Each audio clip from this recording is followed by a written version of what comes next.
Bom, então vamos dar início aqui hoje à palestra do nosso grande amigo, Dr. Robson. O Dr. Robson Pedro de Toledo, ele é bacharel em Direito pela Unilago, formado em 2011, advogado desde 2013, é pós-graduando em Direito Civil e Processo Civil pela Faculdade Legale, pós-graduando em MBA em Direito do Trabalho e Previdenciário também pela Faculdade Legale, é mediador pela Escola Nacional de Mediação e Conciliação, ex-coordenador da Comissão de Relações Institucionais da OAB de São José do Rio Preto e o atual coordenador da Comissão de Igualdade Racial da nossa casa aqui da OAB de São José do Rio Preto. E hoje o Dr. Robson vai falar sobre ações afirmativas no direito do trabalho frente à igualdade racial. Então eu queria desejar uma boa noite aí ao Dr. Robson, ao Dr. Marcelo, nosso presidente, que nos dá a honra aí de sua presença, Dr. Henry Hatik, nosso vice-presidente, aos demais colegas. E aí eu passo a palavra ao nosso presidente, antes da gente começar a palestra. Doutor Marcelo, por gentileza. Doutor Gustavo Esquive, nosso vice-coordenador da Comissão de Direito do Trabalho, da nossa subseção, boa noite.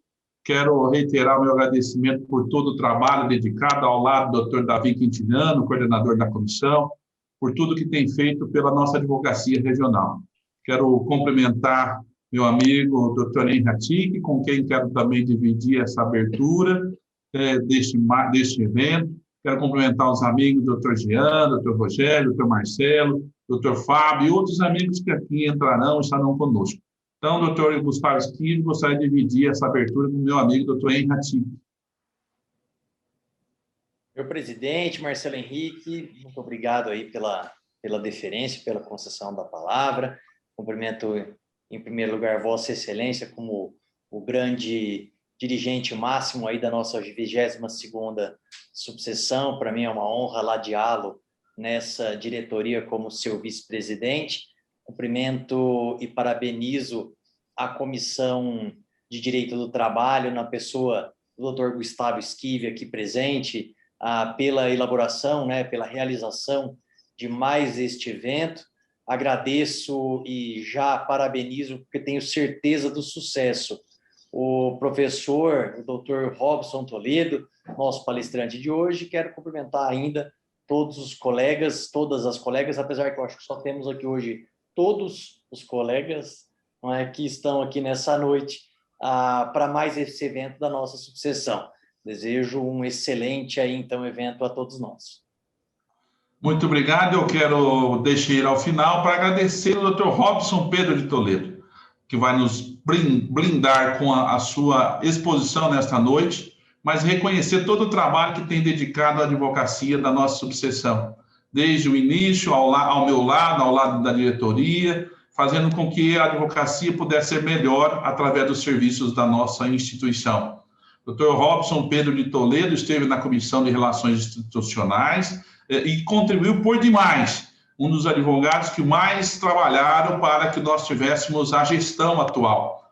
Então, fica aqui o meu agradecimento público por toda a sua dedicação e hoje continua na sua luta à frente, na coordenação da Comissão da Igualdade Racial, prestando seus serviços relevantes à nossa advocacia. Por isso, o Dr. Robson Pedro de Toledo, recebo um abraço deste presidente, de toda a advocacia, por todo o trabalho dedicado à nossa ordem. Muito obrigado e bom trabalho para vocês. Dr. Gustavo Esquive, com a palavra. Bom, então, sem maiores delongas, a gente está aqui para ouvir o Dr. Robson, então eu passo a palavra para ele. Dr. Robson, por gentileza. Boa noite a todos, agradeço aí as palavras do presidente, do meu querido amigo, Dr. Marcelo Henrique, por todo o trabalho que tivemos a oportunidade de fazer e continuamos fazendo.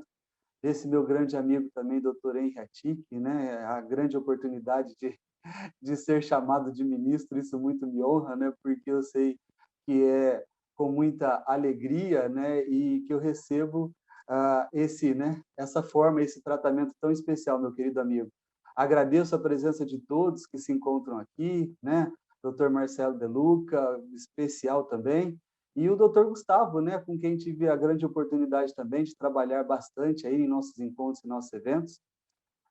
O Dr. Davi Quintiliano não se encontra, mas me convidou para esse grupo de estudo, uma vez que foi realizado no dia 10/3, né, desse mesmo mês, um, um simpósio, né, que tratava das ações afirmativas no direito do trabalho frente à igualdade racial, uma visão constitucional e trabalhista, né, bastante interessante. Tivemos aí a presença da nossa juíza, né, magistrada do TRT-15, a Camila Moura de Carvalho, a nossa professora querida Ana Paula Polacchini de Oliveira, né, que é advogada e professora, e o professor Paulo Sérgio, né, que é filósofo também, e que trouxe, né, nesse evento fantástico que durou mais de 3 horas, grandes conhecimentos sobre isso. Então, o Dr. Gustavo me convidou para que tratássemos nesse grupo de estudo um pouco do que foi discutido, né, nesse evento, para que então pudéssemos discutir até de forma mais livre a importância das ações afirmativas no direito do trabalho frente à igualdade racial. Fiquei bastante contente de poder, né, como coordenador da Comissão de Igualdade Racial, trazer essa possibilidade de discutirmos sobre esses assuntos tão importantes. E na noite que ocorreu esse evento, até de forma, né, inesperada, né, mas hoje todos estamos sujeitos, foi o dia que eu positivei para a Covid, né? Eu me encontrava no hospital e não conseguindo ali, né, acessar o tempo todo o celular para participar do evento, mas mesmo assim ainda foi possível, né, participar de alguns momentos e que me foram muito importantes e caros por tudo que aprendi naquela noite, né, e por tudo que a gente pode debater. Bastante interessante que lá naquela noite o professor Paulo Sérgio ele trouxe para a gente, né, a parte histórica dessa situação do racismo estrutural, quando ele fala que isso começou, né, como todos sabemos, né, na história, isso veio lá da Europa, né, com toda a colonização que foi feita no continente africano e se formou naquele momento ali uma sociedade escravocrata. Essa sociedade escravocrata, ela simplesmente, né, não possibilitou que esses negros, tirados dos seus países, né, muitos trazidos aqui para a Europa à força, né, nos navios negreiros, outros que lá ficaram, né, no continente africano, tendo então uma exploração absurda de um povo desconhecido, um povo branco que considerava que todos aqueles que lá se encontravam tinha que exercer um papel de simplesmente um trabalhador braçal que não tinha nenhuma remuneração e que mal comia pelo serviço que prestava. Esse modo, né, pelo qual foi feito, infelizmente, né, a força, essa colonização fez com que toda essa situação que a gente vê refletida, né, no mundo até hoje, sem uma solução ainda para fazer com que todas essas pessoas que foram desfavorecidas, tiradas de seus países, perdido boa parte de sua cultura, tivesse, de alguma forma, uma reparação. E o professor Paulo Sérgio, de forma bastante elucidativa, ele falou que, em especial aqui no Brasil, né, antes disso ainda, ele falou que a grande influência que ali tentou fazer com que tivesse motivos para acontecer o racismo na Europa, né? Ele simplesmente disse que na década, né, ou ainda no ano de 1600 a 1700, a gente tinha ali uma grande influência da Igreja Católica, que achava que isso era uma coisa natural, e que depois, né, quando nós tivemos aí de 1800 a 1900, quando o iluminismo, né, se prontificou a trazer uma cultura tão grande para todos nós, infelizmente, né, a parte científica que se desenvolveu naquele mesmo momento simplesmente disse que os negros eram considerados seres inferiores e de uma forma simplista que deveriam então dedicar a parte do seu tempo e do seu trabalho para os povos brancos. Infelizmente, com a descoberta do Brasil, ou seja, né, quando os portugueses vieram para o Brasil, trouxeram toda essa situação da escravização, e o professor Paulo Sérgio deixou isso bem claro, quando ele fala que, quando foi dividido aqui no Brasil as sesmarias, né, as doações das terras, esses portugueses que ficaram cada um, né, com uma doação de terra, trouxe então para explorar essas terras os negros, né, tirados, alguns vindos com eles da Europa, outros direto do continente africano, naquele movimento que a gente viu tão forte, que era, né, o tráfico negreiro, né, que acontecia de forma cruel, né, cruel, muito cruel.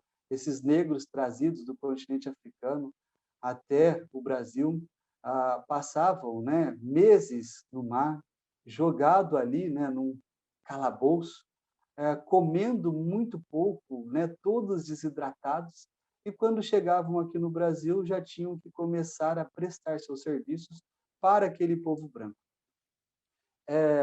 E com isso, né, a sua cultura foi acabando, não tendo nenhuma possibilidade nem de exercer a sua cultura.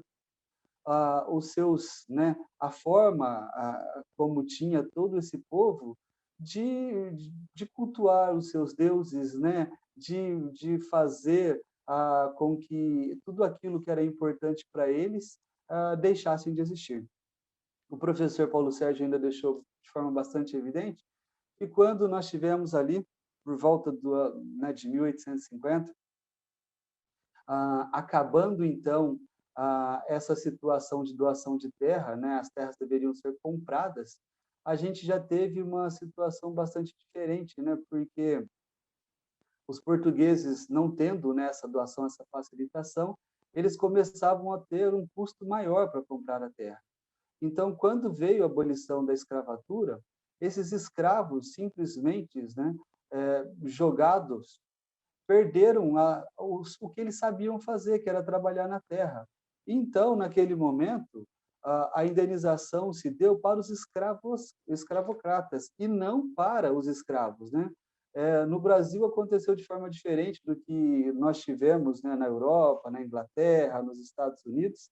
E aí esse flagrante fez com que, logo nesse início, né, com a abolição da escravatura, que realmente foi um marco, uma situação diferente, mas essa população toda, não tendo mais onde trabalhar, não tendo como lidar com a terra e sem um lugar para exercer, foi onde a gente começou, em especial no Rio de Janeiro, a criação das favelas, né? Eles foram morar na onde? Nos morros, onde ninguém podia morar. Então, ali começou, né, a criação dos barracos e essas favelas grandiosas, e esse povo, então, marginalizado, sem educação, sem possibilidade do que fazer, ainda, né, quando a gente começa, né, logo no início do século XX, nós temos ainda leis tão desfavoráveis como a lei da vadiagem, que deixou ali bastante claro que o negro nem trabalho poderia procurar.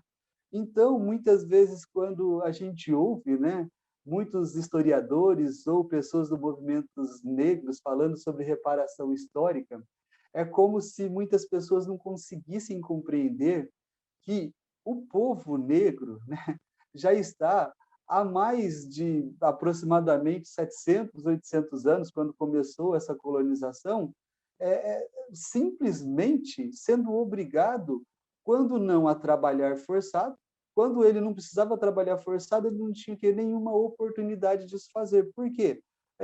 Sem cultura, sem educação, sem terra, ele pode fazer o quê? Era essa a situação. E essa reparação, que muitas vezes é tão difícil de compreender, passa pelas pessoas, né? E a gente não consegue compreender o que aconteceu. Então, quando a gente viu ali que toda essa população, quando foi liberada, né, das fazendas, daquela situação, ela não tinha moradia, não tinha educação, não tinha trabalho, não tinha saúde. Ou seja, quem não tem tudo isso, o que ela precisa fazer? Precisa procurar uma possibilidade de conseguir continuar a sua vida, né? Muitos deles ali constituídos de família, né? Porque era ainda o que os negros podiam fazer, porque muitas vezes, né, fala assim, mas o negro podia então casar, né? Quando ele fazia isso, não era com o intuito, né, de constituir uma família, mas era de produzir um outro escravo, era de produzir uma outra força, era de produzir uma outra ama de leite, era de produzir mais uma pessoa capaz de desenvolver o trabalho para o branco sem nada receber. Então, diante de toda essa situação que aconteceu, a gente fica, obviamente, perplexo. Até numa das falas do professor Paulo Sérgio, ele disse assim: nós nunca vamos ter um parlamento iluminado e distinto, com ideias claras, capazes de compreender as desigualdades sociais, que vão propor políticas de ações afirmativas. E, de fato, a gente vê por quê?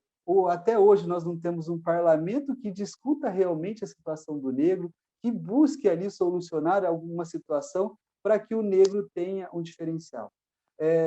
Na última eleição, para, né, senadores, para o Congresso Nacional, né, para os nossos representantes, nós tivemos ali um congresso todo, né, quando a gente coloca senadores e deputados, nós temos 84% de pessoas brancas.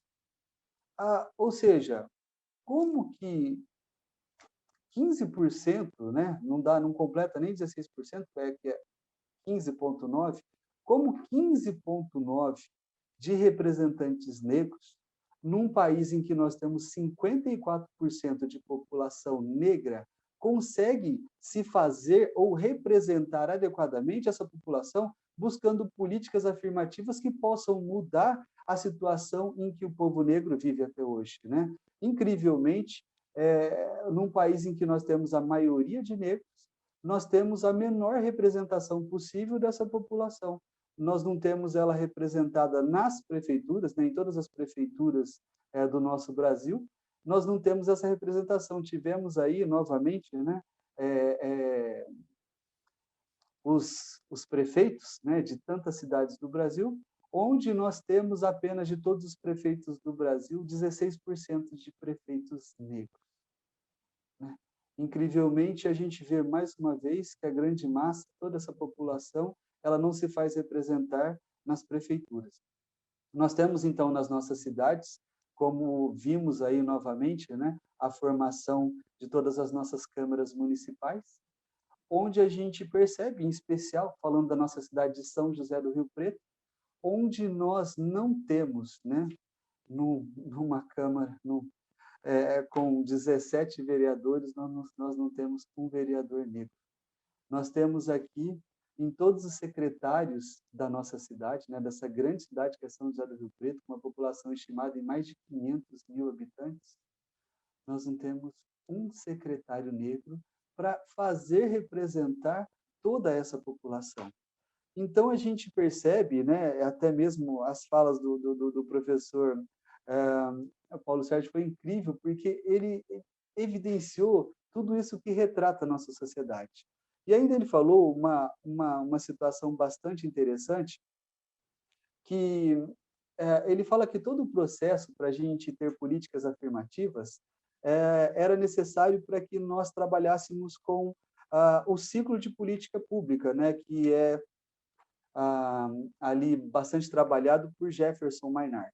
E ele diz o seguinte, que nós precisamos trabalhar com 3 contextos, que é o contexto de influência, o contexto de produção e o contexto de prática. O contexto de influência é quando a gente tem o debate, a gente pode falar sobre o problema, sobre o racismo estrutural, sobre a falta de políticas públicas afirmativas, né, para a gente ter essa situação, e também como que esse debate ele pode se fazer representar. Depois ainda a gente teve, nessa situação, né, de contexto de produção, ou seja, quando a gente fala que as leis que deveriam determinar, né, o direito da população, quando essas leis, né, passando ali daquele passo, né, dos debates, e essas leis se fazem acontecer, como, por exemplo, nós temos aí, de forma bastante, né, interessante, a Lei 12.288 de 2010, que traz, né, de forma bastante interessante, o Estatuto da Igualdade Racial. Então, ou seja, né, quando a gente tem a política afirmativa de um estatuto, maravilha, né? Nós tivemos o debate, tivemos o estatuto e depois nós precisamos do quê? Que é o contexto de prática, que ou seja, né, tudo que foi feito para ver se essas políticas afirmativas, se essa lei que determina como deveriam acontecer as coisas, se ela vai acontecer de fato. Em especial, quando a gente ainda vai falar do mercado de trabalho, que é isso que a gente vai falar, né, trazendo aqui para a qualidade do trabalho, a gente vai perceber que em especial, né, quando a gente reflete a nossa sociedade brasileira, a gente ainda estava falando do serviço público, né? Ou seja, de deputados, de senadores, de vereadores, de prefeitos, de secretários, né, municipais, nós temos secretários estaduais, nós temos aí os ministros, e a gente percebe que em todo esse escalonamento público a gente tem uma dificuldade de ver aí a população negra representada. Mas quando a gente vai para o mercado de trabalho, né, que tem essa grande possibilidade de uma relação, né, privada, ou seja, né, nós temos aí as empresas privadas que têm, obviamente, uma liberdade de contratação e de adequar os seus sistemas para que simplesmente ocorra a possibilidade de todas as pessoas terem os mesmos direitos. E quando isso ocorre, a gente não vê essa representação da população negra em cargos, por exemplo, né, de chefias de grandes empresas. Muitas vezes, quando a gente vê, até de forma bastante interessante, eu vi um outro dia um vídeo em que uma mulher, uma cliente, né, de uma loja, queria reclamar sobre um produto que não havia dado certo, e ela então disse que queria falar com o gerente. Então, quando, né, levaram ela até o gerente para que ela pudesse ali, né, ter satisfeita a sua reclamação, apresentaram para ela que era um gerente negro de uma loja, né? Uma coisa rara de se acontecer, e ela simplesmente disse, né? E todos os funcionários ali filmaram o que aconteceu. Ela falou que não aceitava ser atendida por uma pessoa negra. Ele era o gerente da loja.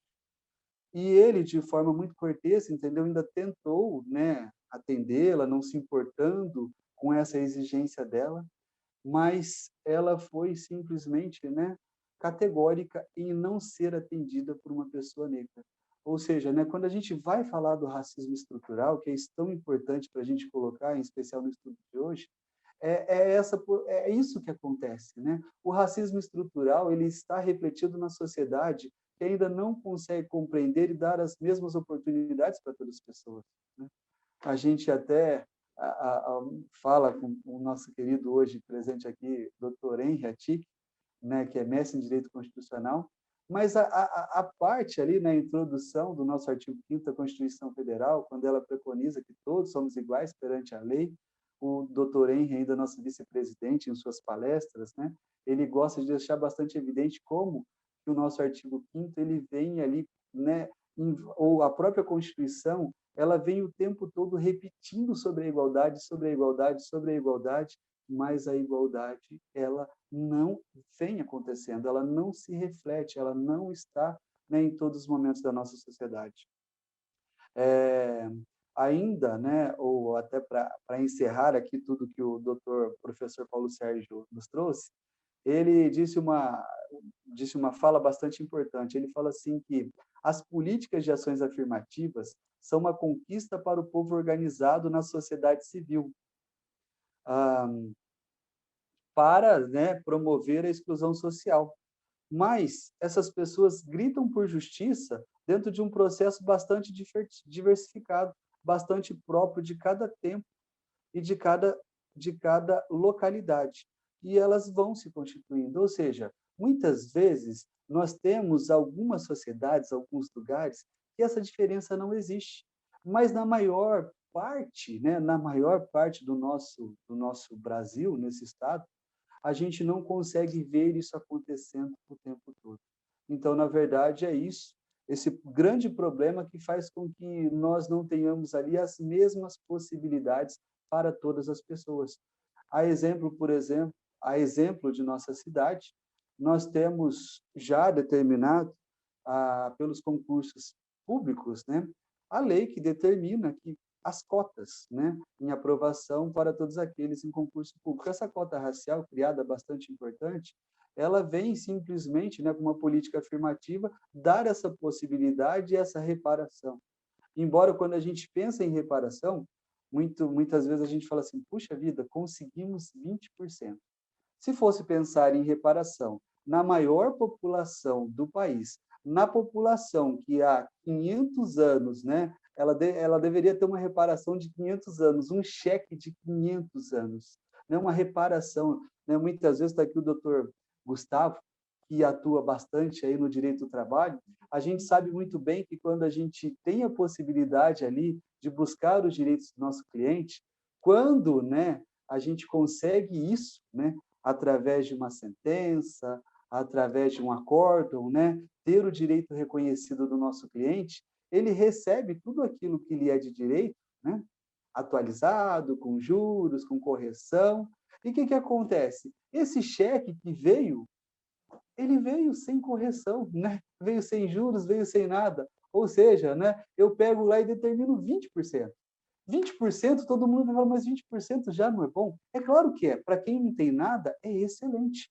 Mas quando a gente pensa, né, nessa reflexão que essa reparação, se fosse acontecer, se tivéssemos que calcular essa reparação, ou seja, né, a gente teria que pagar todas essas pessoas que trabalharam, né, doutor Gustavo, sem nada receber, como que seria essa atualização de 500 anos? Né? Vamos colocar um juro de mora aí, de 1% ao mês, onde isso não vai chegar? Ou seja, quando esse cheque foi assinado, né, veio aquele valorzinho aqui, ó, como dizia nosso professor Raimundo, e o salário, ó, pequenininho.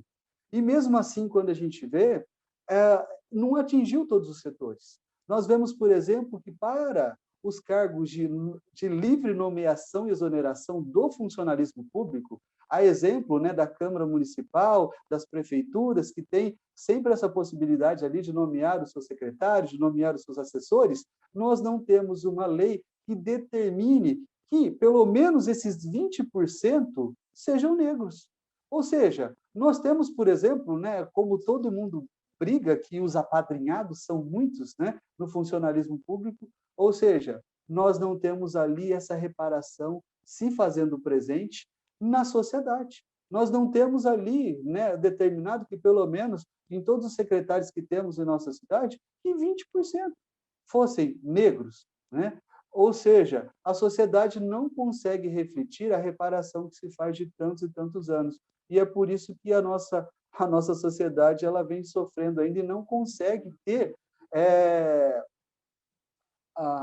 essa representação tão importante em todos os seus setores. E quando você não tem a representação, se você não tem quem fala por você, nós, né, a maior parte de nós que somos advogados, e advogado, na verdade, é aquele que fala por você, ele é a sua voz, né? É ele que representa e que busca o atendimento dos seus direitos, mas quando nós precisamos que os direitos das pessoas negras se façam ali, né? Buscados, representados, que façam, de alguma forma, né? Discutidos, nós não temos quem faz isso, porque nós não temos a representação, nós não temos o secretário, nós não temos o vereador, nós não temos o assessor, nós não temos o ministro, não temos o secretário do nosso estado. Como que a gente vai mudar a situação como se apresenta se não tem quem fala, né? Até de forma bastante interessante, para vocês verem como isso se dá o tempo todo, fiquei perplexo ao ver, né, que na eleição da nossa cidade ontem, né, em São José do Rio Preto, para se criar um conselho para os, né, o LGBTQ+, né, ou seja, gays, lésbicas, simpatizantes, 14 vereadores votaram e 12 foram contra. 12 vereadores foram contra, criaram um conselho para, né, representar e discutir, ou seja, né, tudo o que necessita a população homossexual. E então esses 12 vereadores que são representantes da nossa cidade, são representantes do nosso povo, que em tese representam, né, essa população de gays, lésbicas e simpatizantes da nossa cidade, não quiseram criar um conselho para discutir os seus anseios e as suas necessidades. Então, fica claro e patente nessa situação que essas pessoas sem voz fica muito mais complicado terem ali uma lei, né, que os faça representar, que faça com que os seus direitos, né, sejam atendidos, em determinado espaço da sociedade, que a gente evite a discriminação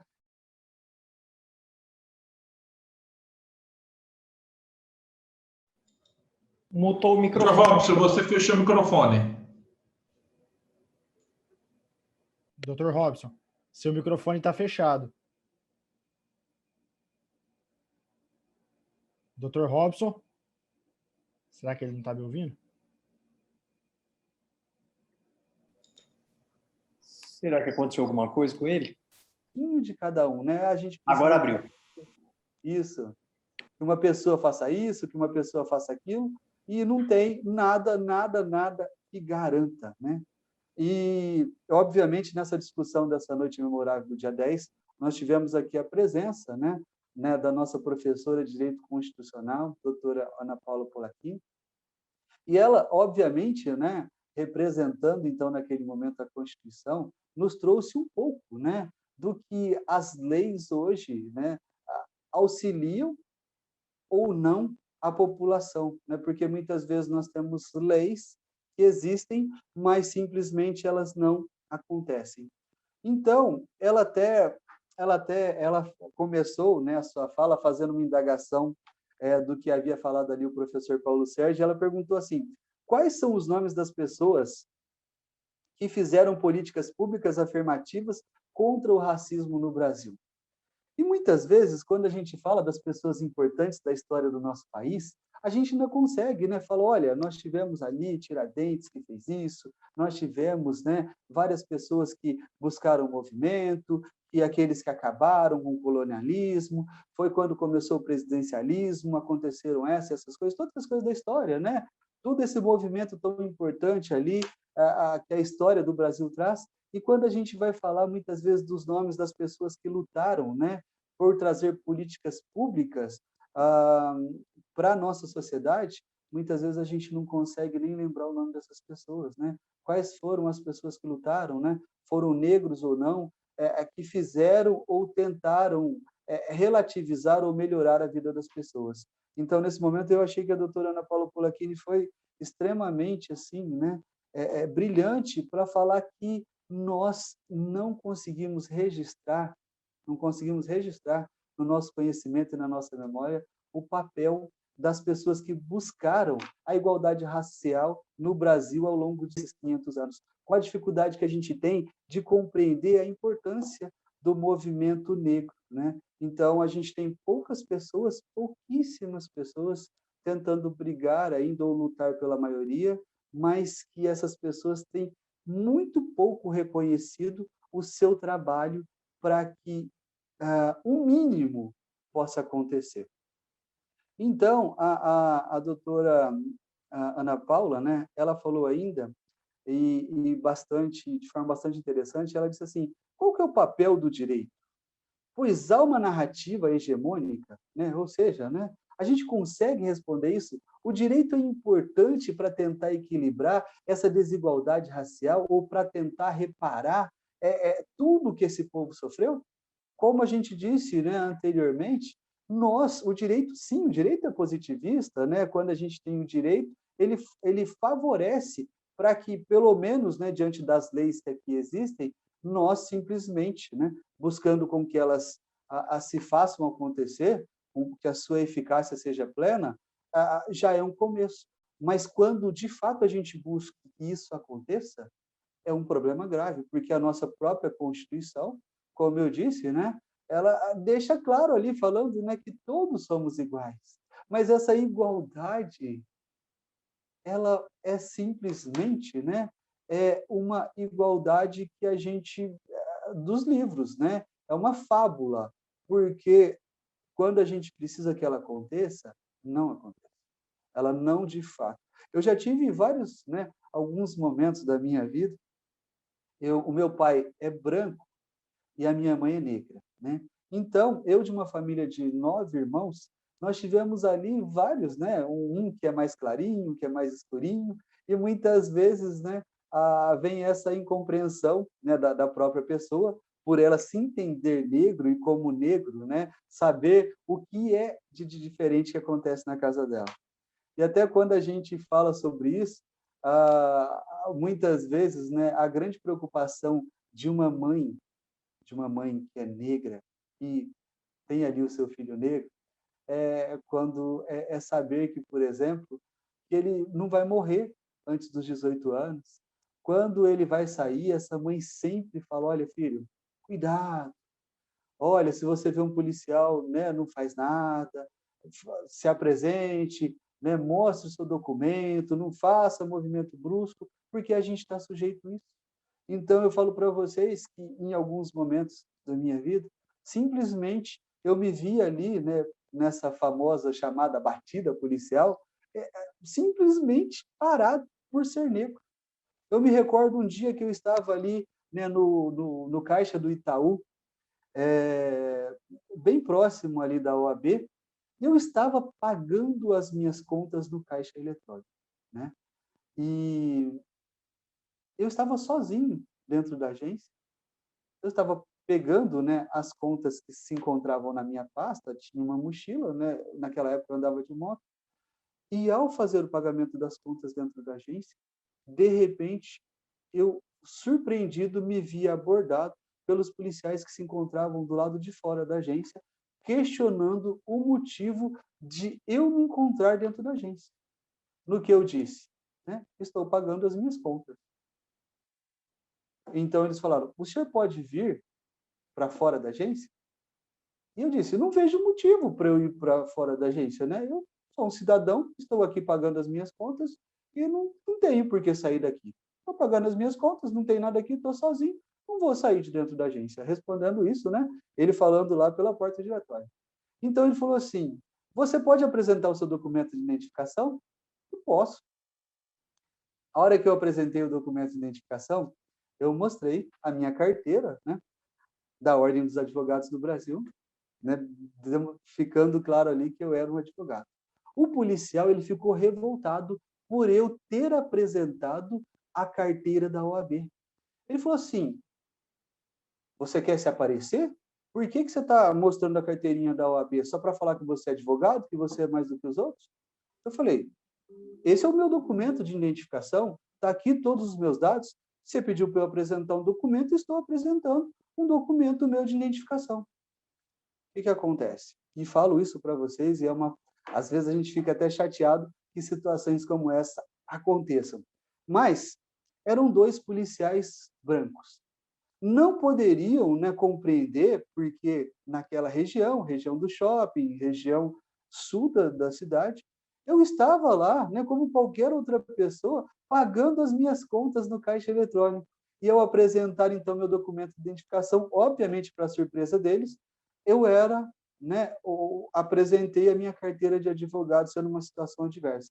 Pois ainda fizeram questão de consultar, né, se eu tinha alguma ficha criminal, alguma situação, e o policial, ao devolver a minha carteira, né, veio ainda todo revoltado, dizendo, olha, não achamos nada agora, mas eu quero que você acabe de pagar logo suas contas e saia da agência.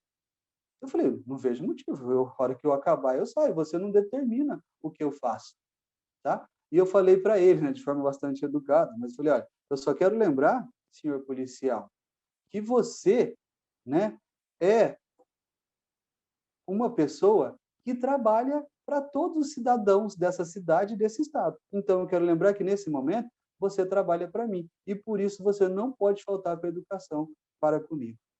Ou seja, essas situações como essa, que muitas vezes parecem um absurdo, ocorrem o tempo todo.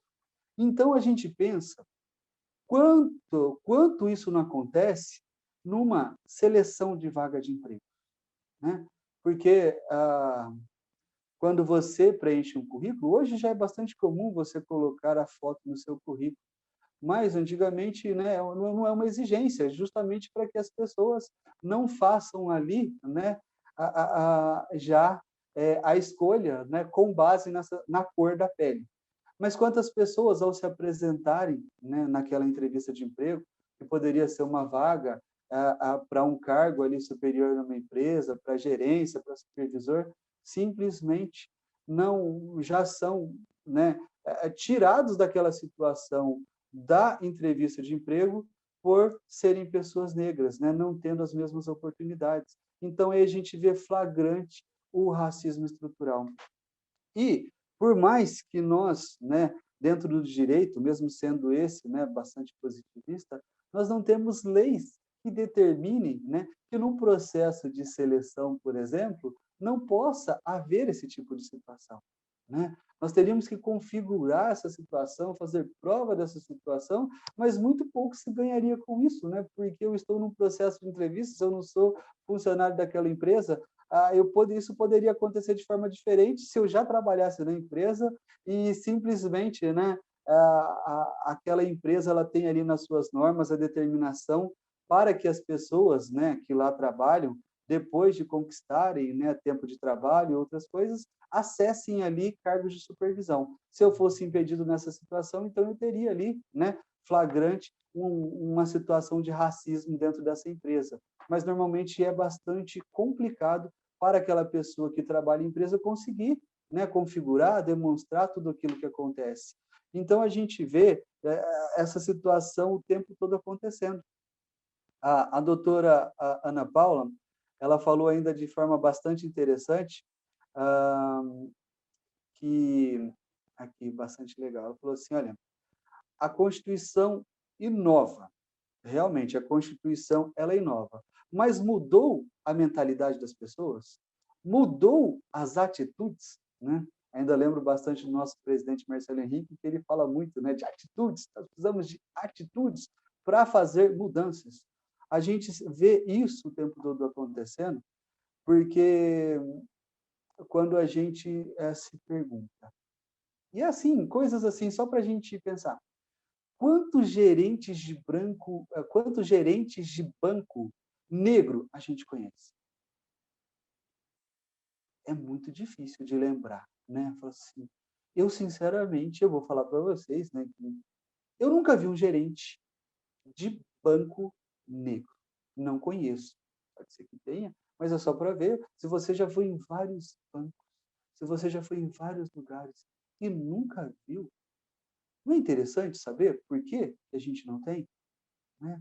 Então a gente vai vendo em outras situações. Nós tivemos ainda, né, a presença naquela noite da nossa querida juíza do trabalho, e bastante fascinante. Ela é uma juíza negra, entendeu?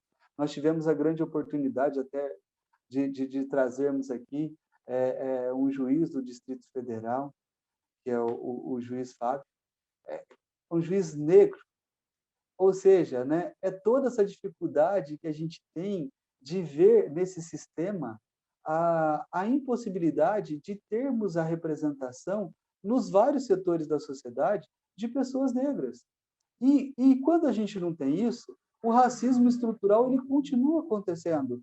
Porque se eu tiver que indicar uma pessoa, por exemplo, para um cargo de confiança, para uma situação, né, que seja bastante importante de evidência, isso eu não falo nem que as pessoas são culpadas, mas de forma inconsciente, elas não conseguem indicar uma pessoa negra pela qualificação que ela tem. Não se vê a qualificação, não se vê toda a capacidade que ela tem. Então, é nesse momento que a gente vê toda a dificuldade que a gente tem da nossa representação e de fazer, de fato, com que a gente tenha, né, um momento ali em que a sociedade consiga mudar. A doutora Ana Paula Polacchini ainda, né, ela trouxe, né, de forma bastante positivista, ela falou da DI 3330, né, que justamente, né, já trabalhava, né, essa situação das práticas restributivas, né, ou seja, a gente não consegue ter dentro de uma divisão, a possibilidade de termos os papéis, né, para cada cidadão ter ali a sua representatividade dentro de todos os setores da sociedade. Então, o reconhecimento das minorias, né, e no caso, quando a gente fala das minorias, como eu disse para vocês, que é minoria, né, a situação de representação dos gays, lésbicas e simpatizantes, ou seja, né, de todos os homossexuais no Brasil, a gente tem uma minoria ali, a gente vê difícil representar, mas quando a gente fala ainda da maioria, que é a maioria da população negra, a gente não tem essa representação. Ou seja, nós não temos a representação, talvez, daqueles que ainda são os mais pobres e daqueles que ainda são os mais marginalizados, daqueles que ainda são os que têm menos educação e daqueles que ainda não têm todas as oportunidades. Então, é nesse momento que a gente vê que esse reconhecimento ainda não se deu de fato, não se deu de exercício. E, obviamente, quando a gente fala, né, de forma positiva dentro do direito do trabalho, a gente não vê essa representação. Eu fico muito feliz, por exemplo, que até um reconhecimento, quando eu vi, né, em algumas vezes que foi necessário eu estar indo no ganha-tempo e no poupa-tempo, né, da nossa cidade, de forma incrível, como mudou o processo de seleção das pessoas que trabalham nos setores. Antigamente, dificilmente a gente veria uma pessoa negra podendo trabalhar com, né, um homem negro, podendo trabalhar com seu cabelo black power, né? Ou seja, aquele cabelo grande, porque é uma coisa natural, é algo que é próprio da sua raça, é o diferencial do teu ser, e normalmente ele tinha que participar o quê? Da branquitude, ou seja, ele tem que ficar no padrão da branquitude, ou seja, quando uma pessoa como essa, ela não pode se fazer representar por aquilo que ela quer, a gente vê toda essa situação de marginalização e de exclusão da pessoa.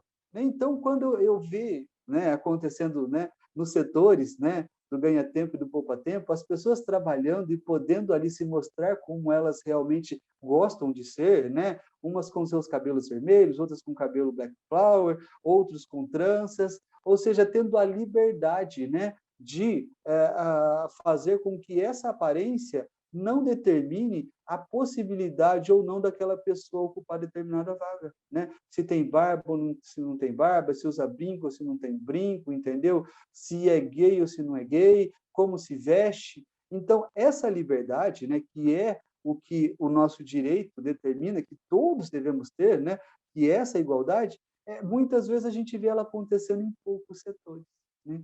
Então, isso que nós precisamos aumentar, né? Que nós precisamos dimensionar. Mas isso se faz como?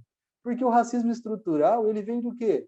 Da educação que temos dentro da nossa casa, da educação que eu tenho ali, enquanto ainda sou um filhote, né? Ou seja, se eu tenho um pai racista, a educação que eu vou receber vai ser uma educação racista. Ele vai ensinar para o filho que pessoas negras não podem ocupar, por exemplo, lugar de direção, lugar de chefia. Eu não vou poder ser um presidente dentro de uma empresa, eu não vou poder ser um gerente. E se acontecer de eu encontrar com uma pessoa que ocupa um espaço desse, a exemplo dessa situação que eu falei, daquela senhora, né, que foi ali, né, buscar a solucionar o seu problema e se viu ali diante de uma pessoa negra, que era o gerente da loja, a pessoa simplesmente não concebe ser possível o negro alcançar um cargo, né, de direção, de chefia e de confiança, né? A exemplo de tudo isso, nós vemos, né, que nós tivemos aí no nosso Supremo Tribunal Federal, e olha, né, pelo tempo que eu me entendo por gente e acompanho ali a passagem de vários ministros, né, que são simplesmente indicados pelo presidente da República. Até o momento nós temos só o Joaquim Barbosa, né, representante da população negra de todo o país, né? Então você vê que situação onde nós temos ali indicação de vários presidentes que o Brasil teve, né, de vários presidentes, tivemos a indicação apenas de um representante negro. Tudo bem, né? Aí você pensa, será que não teríamos outros advogados negros de qualificação? Porque o que se pede, né, para ser o ministro do STF é notável saber jurídico e reputação ilibada, né, e ser, né, ter mais de 35 anos. Ou seja, diante de todo esse contexto, será que não temos negros, né, de todos as cadeias, né, de todos os setores jurídicos da nossa sociedade que poderiam, então, né, representar toda essa população? Ou seja, né, depois da saída do Joaquim Barbosa, nós não tivemos mais nenhuma indicação. E antes dele, não tivemos mais nenhuma. Então, é nesse momento que foi até a fala final da nossa querida Ana Paula Polacchini, que ela dizia simplesmente que, nesse momento, a gente vê que o negro ele perde, nesse momento, o direito à segurança, porque ele não tem a segurança de ter as mesmas possibilidades. né? Ele não tem um país que assegura que só simplesmente se a gente vê um negro correndo, né? Porque todas as pessoas podem correr numa praça, e se quando ele estiver correndo, ele não tem segurança, ele pode ser abordado de uma forma totalmente abrupta, porque a cor da pele dele é negra, entendeu? Então, é diante desse sistema que a gente percebe que precisa haver mudanças muito importantes. E ainda, né, concluindo já e indo para essa parte bastante importante para que a gente possa debater, a fala da nossa juíza, né, Camila de Moura Carvalho, bastante interessante, porque ela, né, como juíza negra, falou de todas as dificuldades que se tem e ainda falou que, embora, né, sendo negra, ela não teve ali a utilização tanto para entrar na universidade, na faculdade, na cota, né, bastante importante criada, né, para negros nas universidades e que é tão discutidas até hoje, e de forma bastante interessante ela trouxe ainda esse conceito que esse sistema de cotas ele será discutido em agosto de 2022 para saber se realmente, né, ele foi eficaz, se funciona, se vai acabar ou não, né? A gente tem essa reparação ainda por um prazo curto. E ela também nos disse, né, que nem quando foi aí aprovada no concurso para a magistratura, ela também não passou no sistema de cotas, né? Uma vez mesmo que já tinha, não foi pela cota. Então, e na sua fala bastante interessante, ela diz que a grande dificuldade do nosso país é porque, né, quando o racismo é sistêmico, mas ela fala que o racismo é estrutural e estruturante. É bastante interessante, porque estrutural é a cadeia que já se encontra, mas estruturante é porque ela continua acontecendo o tempo todo. Nós não trabalhamos na base para que ele pare de acontecer, né?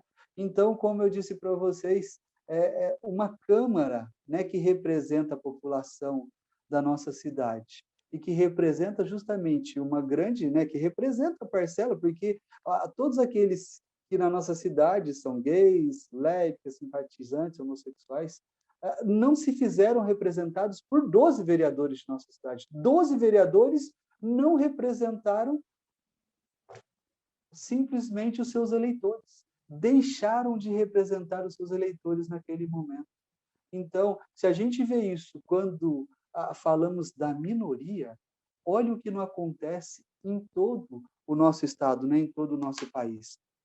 Então, de forma bastante assim marcante, né, e emocionante, a doutora Camila de Moura ela falou assim que o povo negro, que é maioria, vive uma forma de escravidão contemporânea que podemos, né,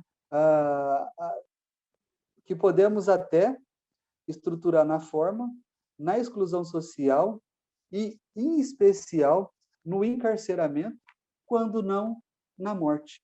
Porque quando a gente fala, né, a maior parte dos encarcerados no Brasil são negros, né? Passa de 70% a população daqueles que estão encarcerados, que estão presos. Obviamente, né, a gente não está falando aqui do delito que foi cometido, mas é só para ver como isso ainda reflete a falta de opção que tem essas pessoas. Ou seja, a maior parte vai para o crime, né? E quando a gente fala que a maior parte das pessoas mortas em ações policiais são negras, como disse a nossa querida juíza, a gente vê ainda esse reflexo cruel do racismo em nossa sociedade. Então, quando a gente não tem para essas pessoas as mesmas oportunidades, não digo que o crime é a solução, mas muitas vezes que opção elas têm?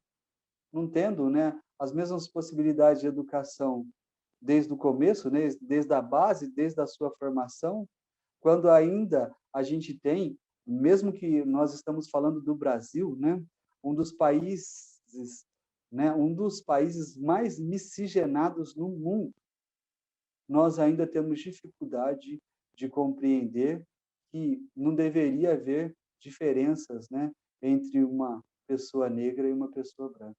E isso, obviamente, se faz refletir no mercado de trabalho, né?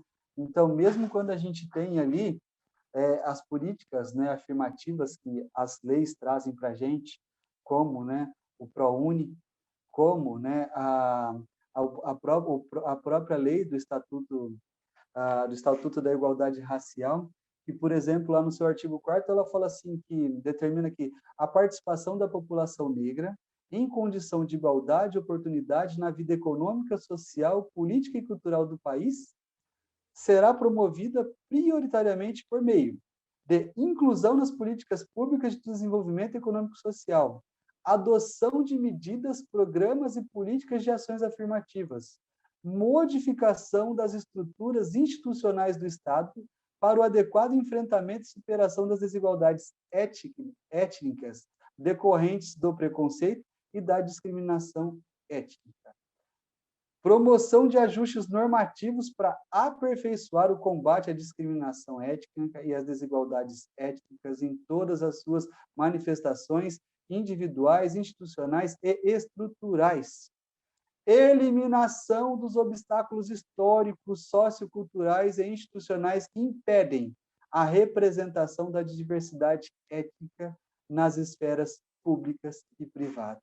Ou seja, nós temos uma lei linda, é fantástica, né? Inclusive, né, a gente vê, a lei no Brasil é uma coisa fantástica, é linda, a gente vê que realmente nós temos, né, um dos ordenamentos mais bonitos de todo o nosso país, mas a gente não vê ele realmente acontecendo, a gente não vê ele ali, de fato, né, buscando essa promoção. Então, esse estatuto é fantástico, mas, de fato, ele acontece quando você tem que criar, por exemplo, igual a Lei 10.639, de 2003, que estabelece aqui nos estabelecimentos de ensino fundamental e médio oficiais particulares, torna-se obrigatório o ensino sobre a história e cultura afro-brasileira. Ou seja, né, quando eu ainda tenho que ter uma lei que obriga que a cultura afro seja aplicada nas escolas, né, particulares ou públicas, aí eu ainda vejo toda essa situação, porque não há o reconhecimento de todos, né, os atores negros que, em muitos momentos da sociedade, buscaram ali, né,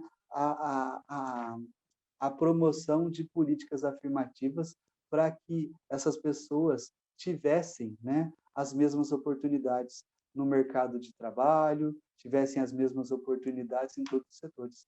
Então, nós tivemos, né, ainda a juíza, até para concluir essa fala dela, falando dessa situação tão difícil que foi o caso do Magalu, né? Ou seja, né, quando a gente teve ali a própria Defensoria Pública, né, da União, contra, né, essa seleção de pessoas negras, né? Ou seja, né, a Magalu tentou promover ali um programa trainee somente para pessoas negras. Então, naquele momento, né, nós tivemos ali a própria Defensoria contra essa situação, né?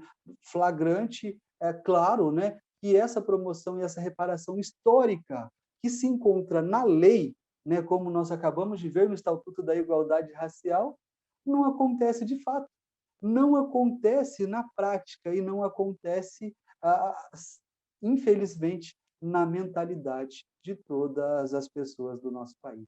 Então, assim, naquele momento bastante incrível que foi, né, esse encontro com todas essas pessoas promovidas aí, né, por essas 3 comissões, que foi fantástico, né, igualdade racial, direito do trabalho e direito constitucional, a gente viu aí esse debate tão grandioso, falando para a gente que a sociedade precisa mudar, a sociedade precisa conversar mais sobre isso, a sociedade precisa dar oportunidades para que nós possamos, cada um, fazer a sua parte. E muitas vezes a gente fica pensando o quê? Será que é a pessoa negra somente que vai ali, né, se inserir no movimento que busca igualdade, que busca soluções? Quando isso acontece, a gente vê, mais uma vez, uma minoria brigando por uma maioria.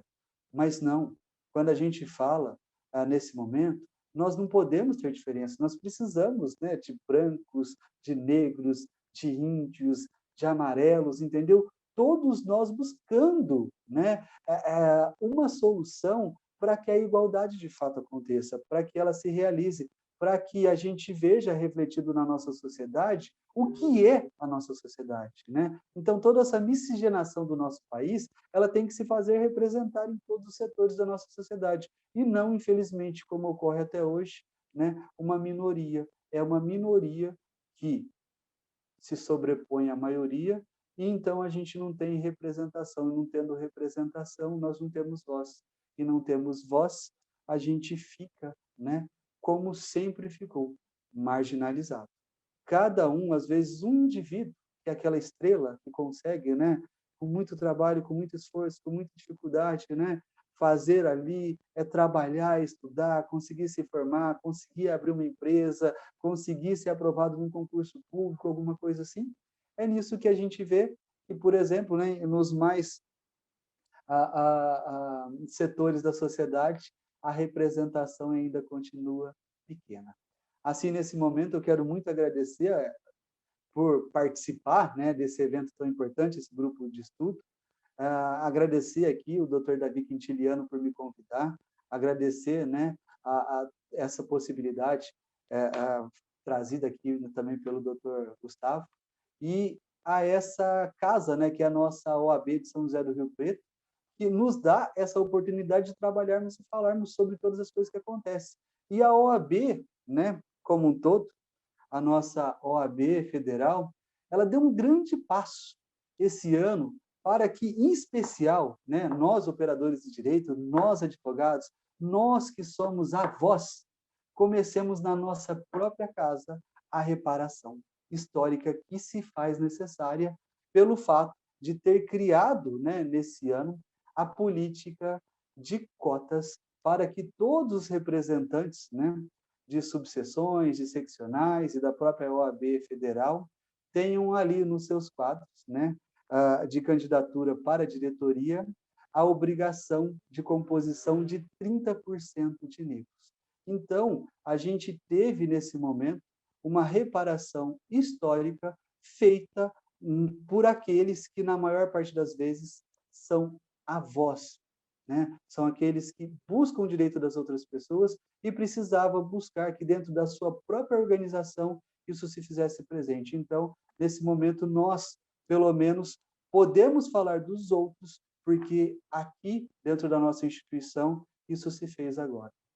Agradeço muito, doutor Davi, e, por favor, né, passo para você a palavra.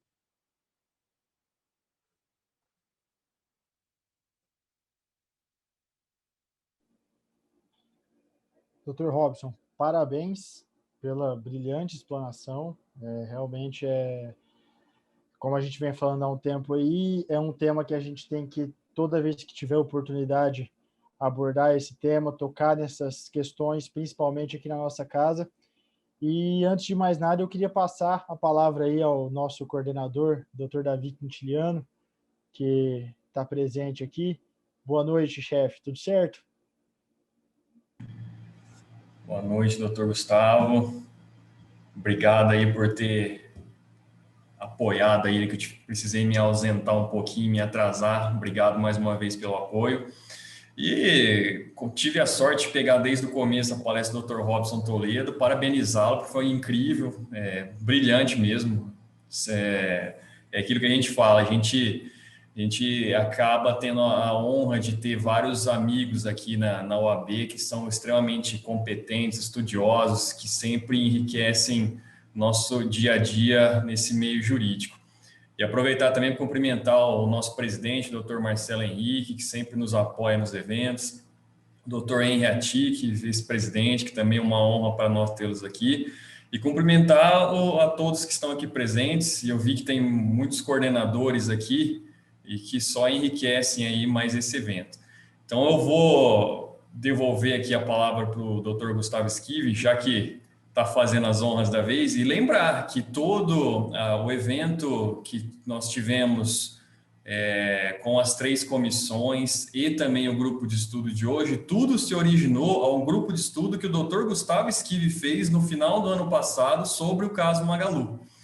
Então, eu também gostaria de fazer essa ressalva aqui e agradecer o Dr. Gustavo Esquive aí por todo o apoio na comissão. Muito obrigado, doutor Davi, pelas palavras aí, e importante a gente estar fomentando o debate sempre. Fico muito feliz dos desdobramentos que tiveram aquele grupo de estudo. A gente vê que estamos aí conversando sobre o tema até hoje, que demonstra a relevância e a importância do assunto, né? Como é importante a gente discutir isso. Então, eu queria saber se alguém tem alguma pergunta aí para a gente fazer para o Dr. Robson, senão eu vou puxar a fila aqui, se ninguém quiser fazer nenhuma pergunta, eu vi que o presidente abriu o microfone ali, então eu já passo a palavra para ele. Por gentileza, doutor Marcelo. Se me permite, doutor Gustavo, eu quero cumprimentar agora o doutor Davi Quintiliano, mas eu não podia deixar passar esse momento da minha felicidade sempre, porque 3 palavras eu sempre venho repetindo na presidência dessa subseção, que é atitude, respeito e muito trabalho. Então, hoje aqui, eu consigo ver isso realizado, porque quando eu recebi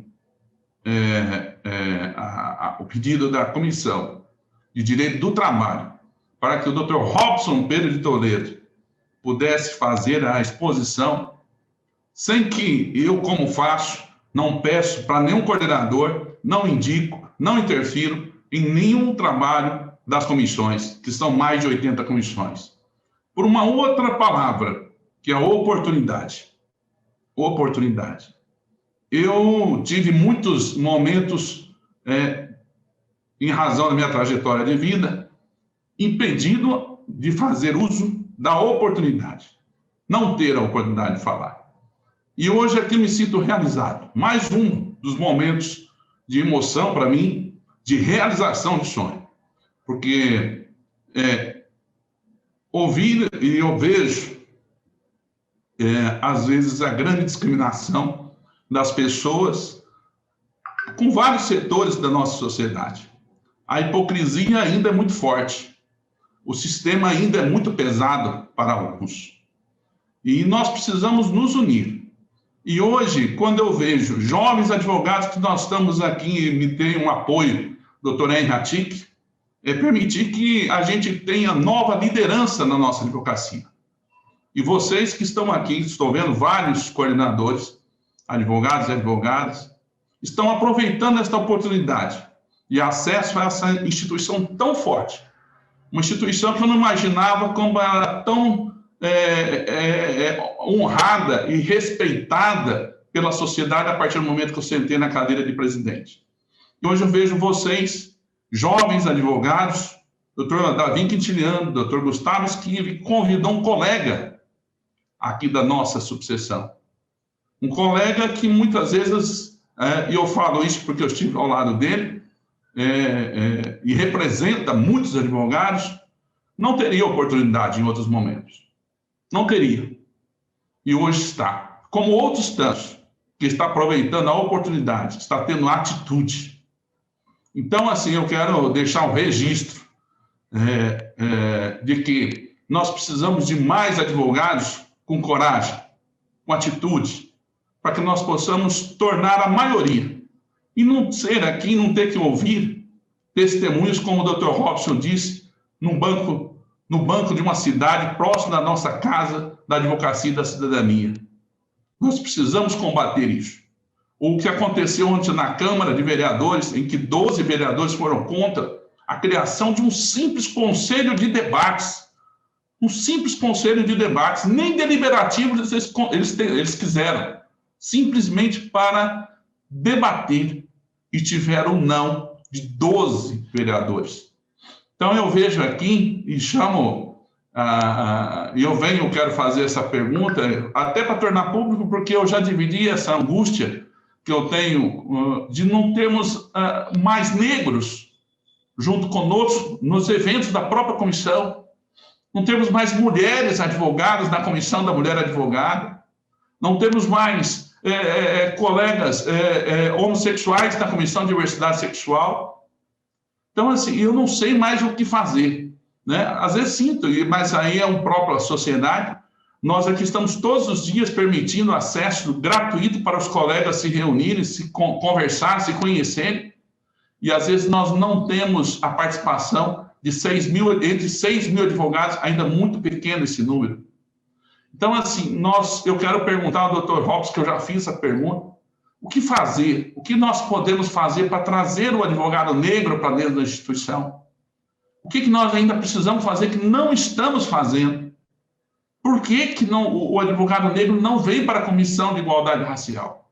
Né? Então, é isso que eu queria deixar essa pergunta ao Dr. Robson Pedro Toledo. E parabéns pela belíssima explanação, meu amigo. De forma bem didática e de coração. Muito obrigado. Presidente, agradeço, né, pela sua fala. Realmente me emociono, né? Porque aproveito para deixar registrado aqui para os colegas que tive a grata oportunidade de trabalhar com esse presidente, né? Não só na OAB, mas junto de seu escritório. E o presidente Marcelo Henrique, né? Não como presidente, mas como advogado, sempre deixou claro para mim, né, da sua origem, né, de Macaubal, todo mundo sabe disso, famosa Macaubal, sempre deixou claro que ele não aceita que haja distinção de pessoas por qualquer motivo. E isso é uma das coisas que sempre me fez vibrar muito com a sua presença, presidente, me fez acreditar no teu sonho, me fez lutar por você e continuar acreditando em você até hoje, por essa sua verdade que você busca o tempo todo traduzir, né, no seu espaço, no seu trabalho, no seu escritório, na sua vida, que você não consegue compreender que pessoas façam distinção das outras. Então, isso é fantástico. E você sabe, presidente, que até pela própria Comissão da Igualdade Racial, você sabe o quanto que eu trabalhei por essa comissão, mesmo quando ainda, né, não era coordenador dela, e a gente vê ainda uma dificuldade muito grande para fazer com que esses advogados ingressem naquela comissão que os representa, né? E muitas vezes, só para você ter uma ideia, presidente, tanto quando ali a gente tinha a cerimônia de entrega de carteiras, né, presencial, eu sempre tentava identificar aquele advogado negro, aquela advogada negra que iria ali receber a sua carteira, que estava entrando pelos quadros da ordem, para fazer o convite. Porque eu pensava que se de repente a gente conseguisse, né, buscar logo no início aquele advogado para ele participar dessa comissão, para que ele buscasse ali ser a voz, né, dentro da nossa subseção, já seria um diferencial. Mas ainda a dificuldade está, presidente, como disse a nossa querida juíza Camila, o racismo, por ser estrutural e estruturante, ele nos impede muitas vezes porque aquele negro que sempre foi marginalizado, ele não acha que tem possibilidade dele ter voz. Ele não acha que, por exemplo, né, ele poderia ser o presidente da OAB, ele poderia ser o prefeito da cidade, ele poderia ser o presidente da Câmara, ele poderia ser o presidente da maior empresa de nossa cidade. Então, por ser ainda um racismo estruturante, mesmo aqueles advogados que, de forma laboriosa, né, aprovados no exame da ordem, e buscam ali, né, a oportunidade de começar o seu trabalho na prática jurídica, não acreditam que serão ouvidos, que podem se conclamar num grupo. Mas, presidente, eu falo para você nesse momento que, embora, né, nós ainda não tenhamos, tanto que é recente isso, presidente, que a nossa própria ordem, a nossa própria OAB, ela não tinha dentro do teu censo, que aconteceu, esse censo, o último censo que teve agora, que possibilitou que nós, né, pudéssemos nos identificar, né, pelo sexo, pela raça, pela cor. Então, todos aqueles advogados que participaram agora, né, desse recadastramento desse censo, agora que a própria OAB vai ter identificado quem que é o advogado que auto se declara negro. Então, nesse momento, a gente começou o reconhecimento, porque não tinha. Então, esse advogado que não é negro e negra, que não é reconhecido, muitas vezes ele não se sente, né, capaz, ou ele acha que não vai ser possível ter o seu reconhecimento. E eu vejo muitas vezes, em todos os eventos que acontecem, muitos advogados, né, negros, para você ter uma ideia, presidente, participando de outras comissões, o que é muito bom, mas muitas vezes aquele advogado, ele não, sendo negro, ele não participa da comissão de igualdade racial, porque muitas vezes ele acha que não vai virar nada, entendeu? Para falar em palavras mais simples. Mas, mesmo com todas essas dificuldades, nós temos aí uma comissão que, embora, né, não seja grande, seja ainda pequena, que pelo menos vem discutindo isso. E quanto mais nós tivermos essa discussão, em especial retratada, junto com outras comissões, como foi o que aconteceu no dia 10 de março, junto com a Comissão de Direito Constitucional, junto com a Comissão de Igualdade, com a Comissão do Direito do Trabalho, nós vemos, como você mesmo disse, essa representação mudando, modificando, se fazendo diferente. E, a bem da verdade, né, nosso presidente Marcelo Henrique, a sua gestão favoreceu para que essa voz das minorias se fizesse presente. Porque você vê um evento como esse, que nós não estamos aí, né, com uma quantidade grandiosa de pessoas, mas que está acontecendo com todas, né, as 16 pessoas que estão aqui participando, está acontecendo porque a OAB possibilitou que aqueles que quiserem fazer, poderão fazer. E a OAB tem se modificado nesse sentido, porque agora nós temos, por exemplo, todo esse evento que é gravado, disponibilizado no canal da própria OAB, ou seja, agora, a partir, em especial, né, da atual gestão, nós temos essa possibilidade que tudo isso que está acontecendo e que será histórico para as gestões futuras, tem ali um momento, que tem um marco, que tem um início. E isso vai fazer o quê? Vai fazer com que os próximos compreendam aquilo que aconteceu no começo e fortaleça o que vai acontecer depois.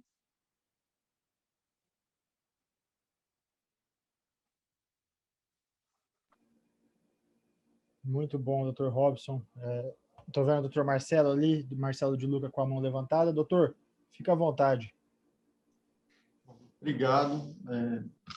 Gostaria de agradecer e parabenizar o Robson pela exposição, né?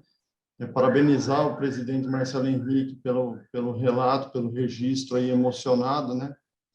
E eu gostaria, não é nenhuma pergunta, né? Só uma observação que, na realidade, nós, por ser branco, a gente nunca vai sentir na pele, na realidade, essa dor e o que passam as pessoas que passam por essa questão de discriminação, né? Por mais que a gente queira entender, a gente nunca vai sentir de fato o que realmente passam essas pessoas, né? Eu consegui chegar perto disso por 2 vezes, né? Não vou nem aqui citar o que aconteceu, mas uma vez foi com um estranho e uma segunda vez foi com um amigo meu. Eu estava acompanhando ele e ele foi vítima de discriminação. E por ser um amigo meu e por eu estar perto, junto, assim, doeu muito em mim, né? Apesar de que não deve ter sido perto do que de fato ele sentiu, né? Então, a gente, para compensar isso tudo, eu acho que a gente deve agir de fato, né? Para defender essa causa, para ir além, né, disso tudo, com medidas efetivas, né? Apenas para terminar, sábado, correndo os canais de televisão, eu estava assistindo, eu parei, comecei a assistir uma entrevista da Xuxa Meneghel para aquela atriz Thaís, não sei se você, o doutor Gustavo, acho que chegou a assistir, né, no canal GNT. E começaram a entrar várias pessoas, vários telespectadores, fãs dela nessa entrevista para falar ao vivo, e me chamou a atenção que entrou uma mulher negra, né, e falou que o sonho da vida dela era ter sido Paquita da Xuxa, né, mas que na época ela chegou a fazer inscrição, só que a Rede Globo informou que, na verdade, ela não teria condições de ser Paquita, porque eles só aceitavam pessoas brancas, né, uma proximidade de aparência com a apresentadora. Então, aquilo me tocou. Por quê? Porque era um sonho de criança, ela teve esse sonho tolhido, né, e hoje você vê que mesmo depois dela ser uma mulher já formada, aquilo nunca vai sair de dentro dela. Tanto é que ela foi lá e expôs a situação, né? Então, Dr. Robson, olha, eu tenho orgulho de ser seu amigo, parabéns pela coragem de você vir aqui, assumir a coordenação da comissão e vir expor a palestra, o seu ponto de vista e lutar pela causa, né?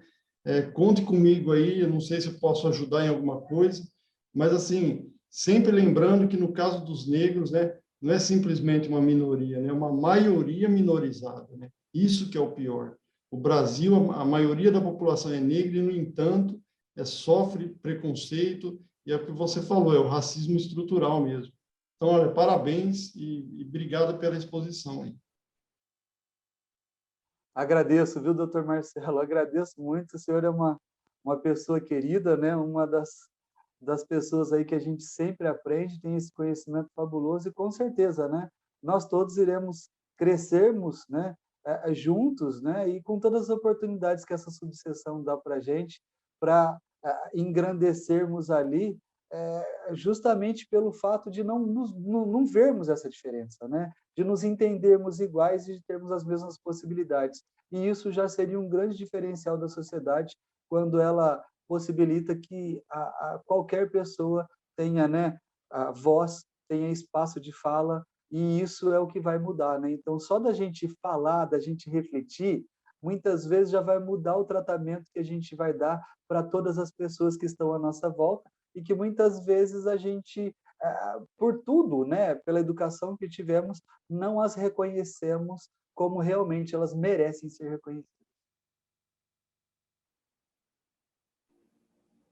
Maravilha, Dr. Robson. Mais alguém quer fazer alguma pergunta?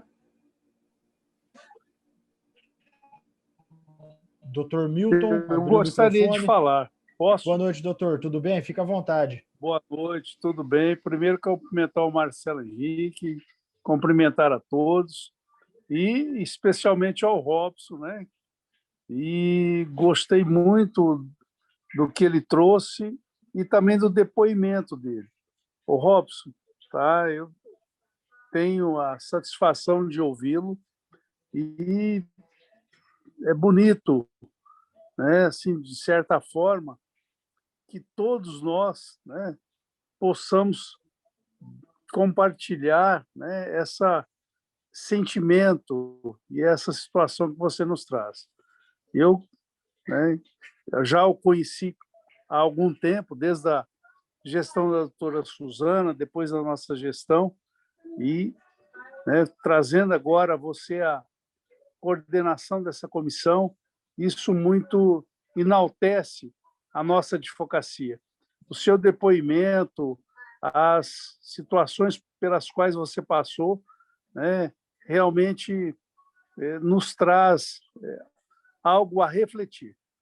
Tá? Eu queria deixar esse abraço, né, a você e a todos aí. Muito obrigado. Agradeço demais, doutor Milton. Muito, muito obrigado mesmo. Tá? Obviamente, né, eu tive sempre a oportunidade de poder conversar com você, e todas as vezes, né, que precisei, realmente não tive nenhuma diferença no seu atendimento e no seu apoio para comigo como advogado. Agradeço pela participação nesse evento e, com certeza, né, todas as reflexões são importantes para que nós possamos, né, mudar essa conceituação ruim que ainda existe, né, em todos os locais, em todos os lugares da nossa sociedade. Grato mesmo, doutor Milton.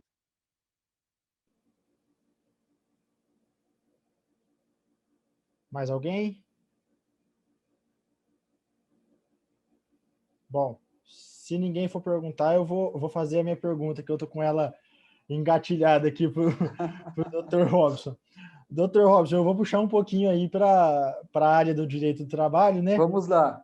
E, assim, pensando num conceito mais amplo de ações afirmativas, né, nós temos, por exemplo, a lei de cotas para PCD, que é uma forma de ação afirmativa, que as empresas têm que cumprir, de acordo com a quantidade de funcionários, um percentual de PCDs.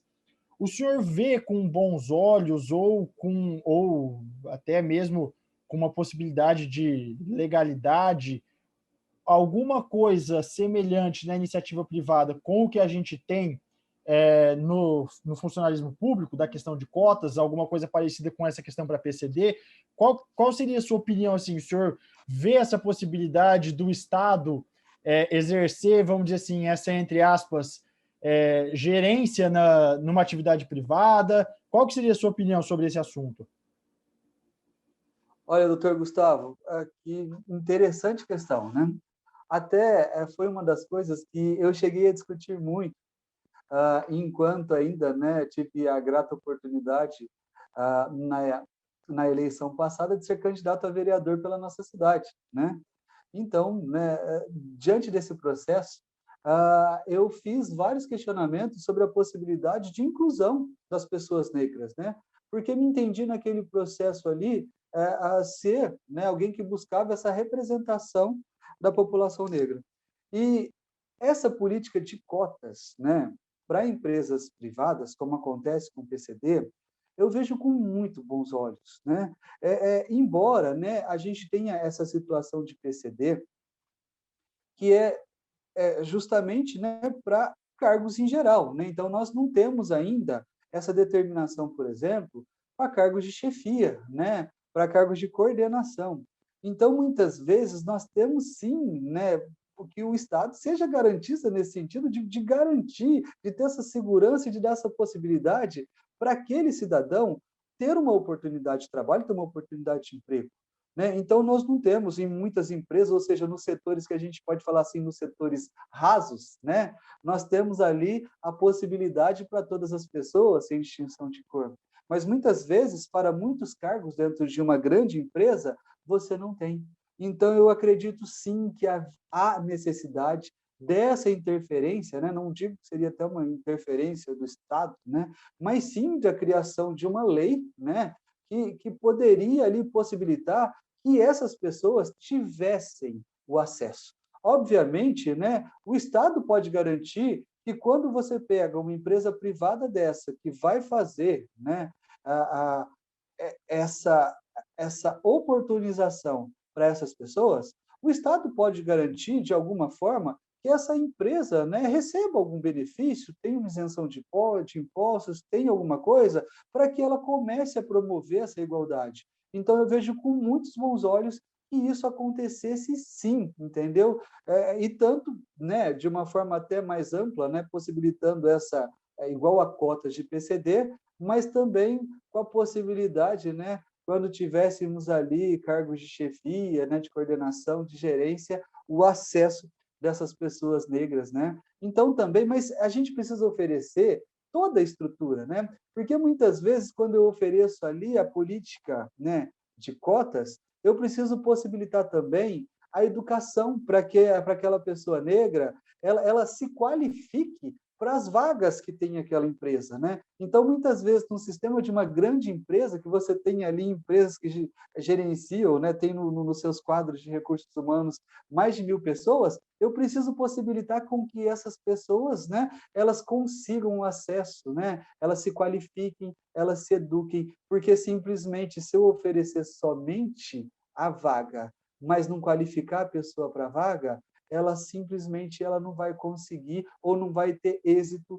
na função que vão né, direcionar para ela.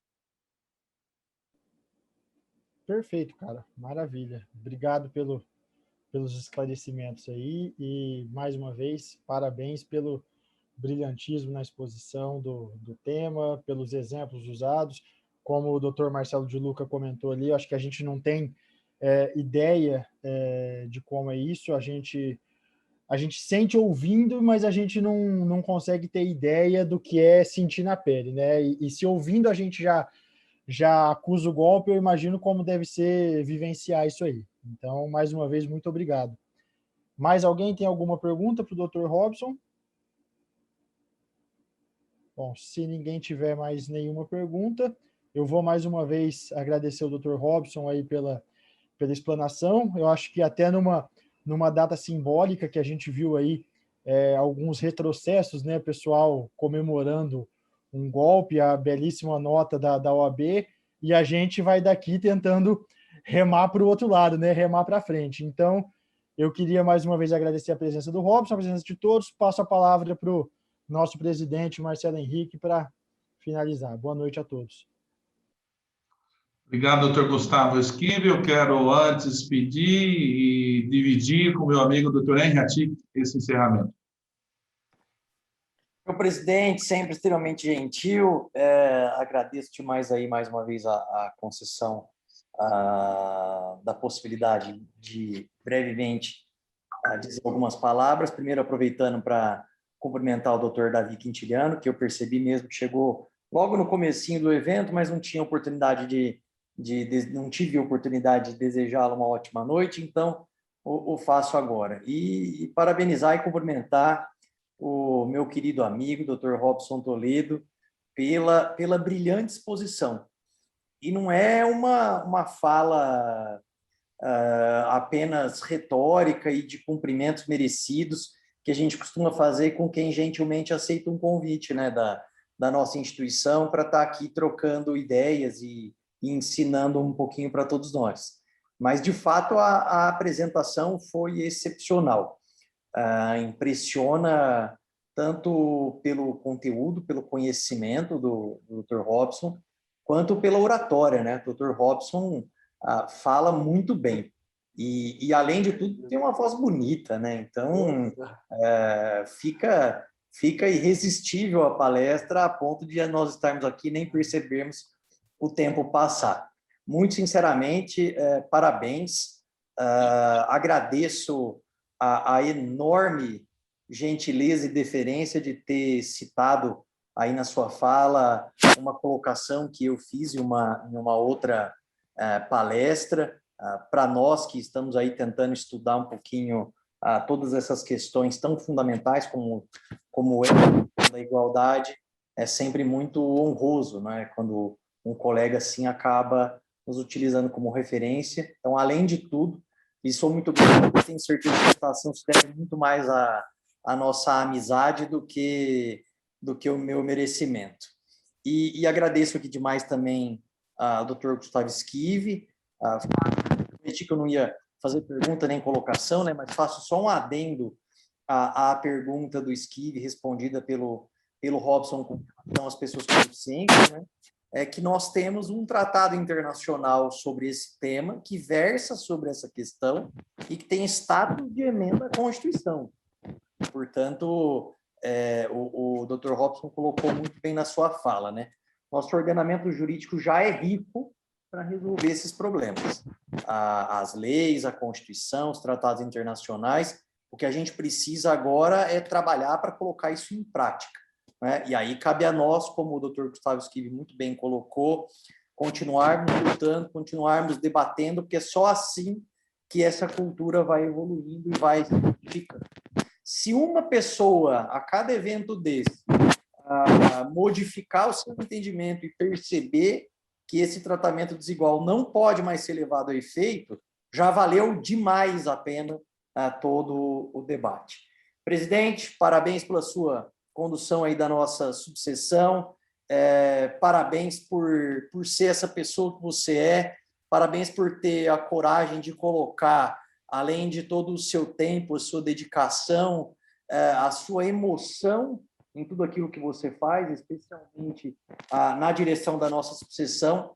Nós tivemos uma conversa sobre isso ainda no seu discurso de posse, né? Me lembro como se fosse hoje, né? Nosso está aí caminhando para os meses finais, e eu me lembro do seu discurso de posse emocionado, e lembro que depois do discurso você falou assim para mim, puxa vida, mas eu não consigo me segurar, acabei me emocionando, e eu falei, continue fazendo isso, porque isso mostra verdade, isso mostra alma, isso mostra interesse, dedicação verdadeira naquilo que está fazendo, e, portanto, mais uma vez, eu tenho o prazer de reafirmar em público a minha honra de dividir diretoria, de ladear a diretoria da subseção contigo. Muito boa noite a todos e a todas. Muito obrigado, meu amigo. Obrigado pelas palavras de carinho. Dr. Robson, Pedro de Toledo, as suas considerações finais, meu amigo. Bom, meu querido presidente, agradeço aí as palavras do Dr. Henrique, né, que realmente nos deixa aí embriagado de emoção e de felicidade. em especial de participar, né, dessa subseção que, até aproveitando para dizer, em nenhum momento, né, da minha participação enquanto advogado, enquanto coordenador, eu tive, né, pelo menos um olhar que fizesse com que eu me sentisse diferente por ser negro, por alguma situação, né, ser incompreendido, como também, né, como todos os outros 6.000 advogados da nossa subseção como advogado. Então, eu fico muito feliz, presidente, porque é nesse momento que a gente vê, mesmo que ainda de forma pequena, né, as pessoas, né, buscando essa possibilidade de se fazer presentes, de ter ali os seus anseios, os seus direitos reconhecidos. Então, é nesse momento que, como disse o nosso querido Henry Ettick, é um momento em que nós vamos transformando, né, não o mundo todo. Nós não vamos fazer isso realmente é muito difícil, mas se a gente conseguir mudar a nossa casa, se a gente conseguir mudar um pouquinho o nosso trabalho, se a gente conseguir conversar isso com os nossos amigos, esse racismo estrutural e estruturante vai diminuir, né? Porque a partir disso a gente já vai educar os nossos filhos para que eles compreendam que a cor da pele não é motivo para, né, o alcance dos nossos sonhos, para as direções das nossas vidas, e não há impossibilidade nenhuma de qualquer pessoa, né, seja, né, um advogado, um presidente do país, um advogado, um coletor de lixo, um açougueiro, todas as profissões são dignas. E assim, nesse momento em que nós podemos discutir e falar livremente sobre isso, reconhecer as nossas falhas e buscarmos as soluções, nós estamos aqui de forma grandiosa, fazendo o papel que cumpre, né, a cada um de nós, o cidadão, né? Porque nós somos o cidadão, nós somos parte desse mundo, nós somos parte dessa cidade, nós somos parte desse estado. Então, como figuras atuantes, nós temos o direito e o dever de compreender a sociedade e o dever, sim, de buscar os direitos, não só nossos, mas de todos. Então, é assim que eu me sinto honrado em participar nessa noite fabulosa, com tantos amigos queridos, com tantas pessoas, né, brilhantes que eu admiro, e saber que pude, né, pela primeira vez, né, falar assim para todos os meus amigos e assim, de forma, né, a gente nem pode ficar, mas de ficar feliz demais de ter esse reconhecimento. Então, é algo assim que vai além, né, presidente? A tua emoção, como disse o Henry, já é uma coisa que já mexe com a gente, mas esse reconhecimento é incrível. Não por querermos sermos melhor do que qualquer outra pessoa, mas sim porque esse reconhecimento nos diz que nós podemos continuar lutando e a gente pode sempre mais. Muito obrigado a todos que estiveram presentes, obrigado ao presidente, ao doutor Henry Ettick, ao nosso querido, né, Davi Quintiliano, que me oportunizou participar desse evento, ao doutor Gustavo Esquive, né, que conduziu os trabalhos de forma maravilhosa. Gratidão a todos. Muito bem. Bom, eu quero agradecer às advogadas e advogados que estiveram conosco, os convidados, o William, pela nossa equipe de colaboradores que estão nos dando assistência aqui para nós. E quero agradecer meu amigo doutor Henry Ettick, sempre gentil com esse presidente ao lado, e para que a gente continue à frente desta subseção para melhorar a vida profissional de todos os advogados e advogadas da nossa subseção. Quero agradecer, em especial, o Dr. Gustavo Esquive, nosso vice-coordenador da Comissão de Direito do Trabalho, o coordenador, Dr. Davi Quintiliano, por toda a dedicação de vocês, reitero, para a nossa advocacia regional. Quero dar um abraço no meu amigo Dr. Robson Pedro de Toledo, uma explanação fantástica, de forma didática, com conteúdo, com carisma. Não é à toa que você tem muitos amigos, é exatamente pela pessoa que você é. Por isso, pela nossa Comissão do Direito do Trabalho, pela nossa 22ª subseção da Ordem dos Advogados do Brasil, Seção São Paulo, São José do Rio Preto, declaro mais este evento encerrado. Um grande abraço, uma ótima noite e que Deus abençoe cada um de vocês. Muito obrigado a todos, obrigado, pessoal, obrigado quem participou. Obrigado, William, por estar com a gente até esse horário também. Que Jesus abençoe a todos e que logo a gente possa se abraçar, né? O presidente que gosta de abraçar a gente daquele abraço forte, precisamos voltar, tá bom? Obrigado, viu? Valeu, gente. Um abraço. Tchau, gente. Obrigado. Ô, Robson, e não só isso, né, Robson?